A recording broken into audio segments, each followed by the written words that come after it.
I see no changes. Wake up in the morning and I ask myself, it's like worth living, should I blast myself?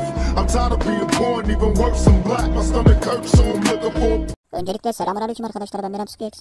Kardeşim benim, şimdi bu Rocky'den amına koyduğumun çocuğuna ben bir beraber attım Discord'da. Orospu'nun oğlu artık bir saat dayandı, hani bir saatin sonunda hani artık baktım for veremedi. Hani pazar for verdi amına koyduğum çocuğu, dili sürttü artık. Neyse kardeşim benim, bu da onun kanıtı. Hani adamın öldüğüne dair kanıt. Bu amına koyduğum çocuğunu hiçbir şekilde siklemeyin. Son çırağı son pırtı bu.